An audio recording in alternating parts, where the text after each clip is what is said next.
Frankenstein, or the modern Prometheus. Mary Wollstonecraft Shelley.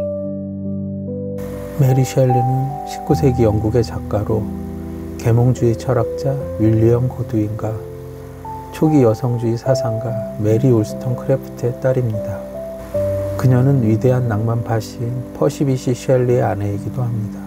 19세의 젊은 나이에 이 기념비적인 작품을 집필하여 인간이 과학을 통해 신의 영역을 침범했을 때 발생할 수 있는 윤리적 문제와 비극적 결과를 선구적으로 탐구한 시대를 초월한 문학가입니다. 광활한 북극의 얼음벌판이 한 과학자의 광기 어린 고백으로 이 이야기는 시작됩니다. 프랑켄슈타인은 단순한 괴물 이야기가 아닙니다. 이 작품은 생명의 비밀을 밝히고자 했던 숭고한 과학적 열망이 결국 무책임한 창조의 공포로 변질되는 과정을 그린 비극적인 이야기입니다.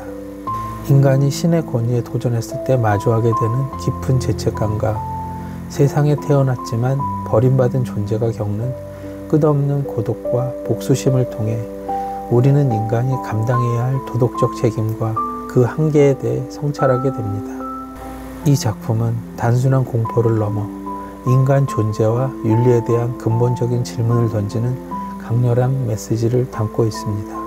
생명을 부여받았으나 인간성을 거부당한 피조물의 처절한 여정을 따라가며 우리는 진정한 인간다움이란 무엇인지 성찰하게 될 것입니다. 탐험가 로버트 월트는 북극 항해 중 표류하던 과학자 빅터 프랑켄슈타인을 구출하고 그의 놀라운 이야기를 편지 형식으로 기록합니다. 스위스 제네바 출신의 빅터는 어린 시절부터 연금술과 생명의 근원에 매료되었습니다. 독일 잉골슈타트 대학에서 연구에 몰두한 그는 마침내 무생물의 생명을 불어넣는 비법을 발견하는 데 성공합니다. 빅터는 인간의 뼈와 살점을 모아 거대한 신체를 가진 존재를 만들어내고 광적인 열망 속에서 생명을 불어넣습니다. 그러나 막 태어난 피조물의 끔찍한 모습을 본 순간 빅터는 희열 대신 극도의 공포와 혐오에 사로잡혀 자신의 창조물을 버리고 도망칩니다. 버려진 피조물은 세상에 홀로 던져집니다.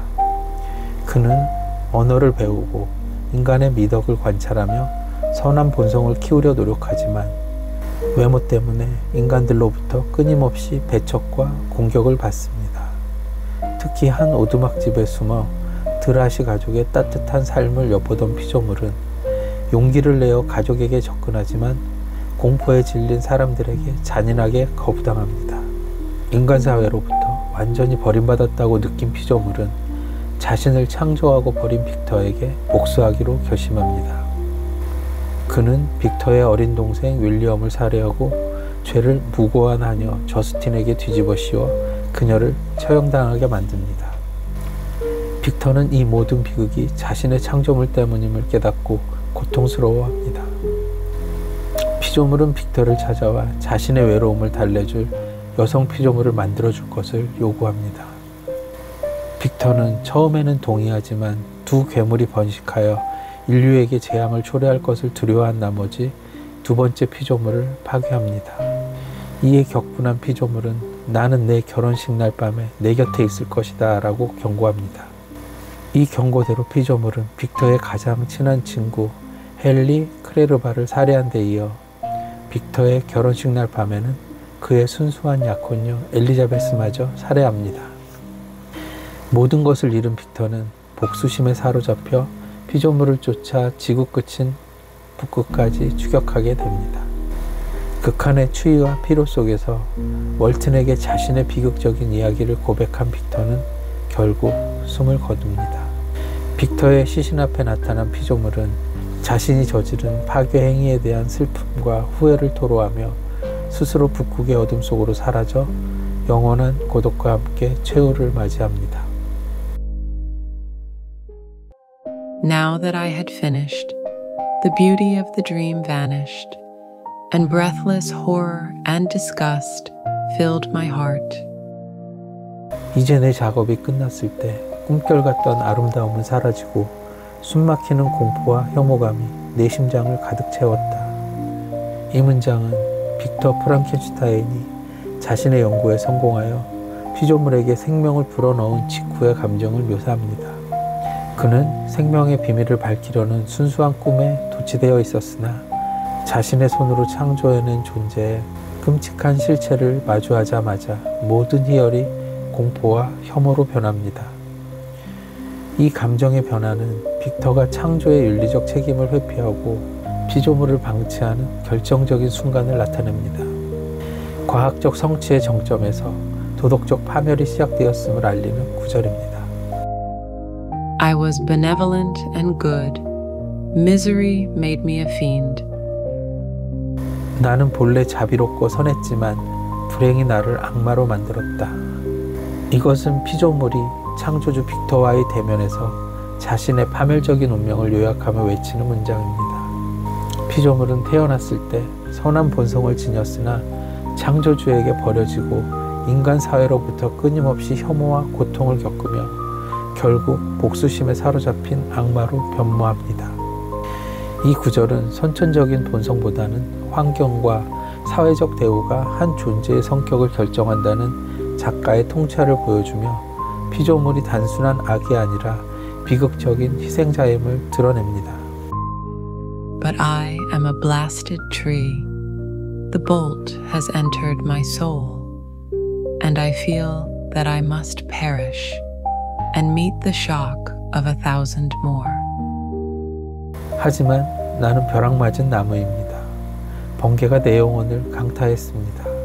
그리고 나는 스스로 멸망하여 수천 번 더 큰 충격과 마주해야 함을 느낍니다. 이 문장은 창조주 빅터의 시신 앞에서 피조물이 자신의 운명을 한탄하며 남긴 마지막 탄식 중 일부입니다. 피조물은 자신의 존재 자체가 엄청난 고통과 파멸을 불러왔음을 깨닫고 스스로를 벼락맞은 나무에 비유합니다. 이는 창조주와 피조물 모두가 파멸적인 결말을 맞이했으며 피조물의 고통이 육체적인 것뿐 아니라 영혼 깊숙이 새겨진 회복 불가능한 상처임을 보여줍니다.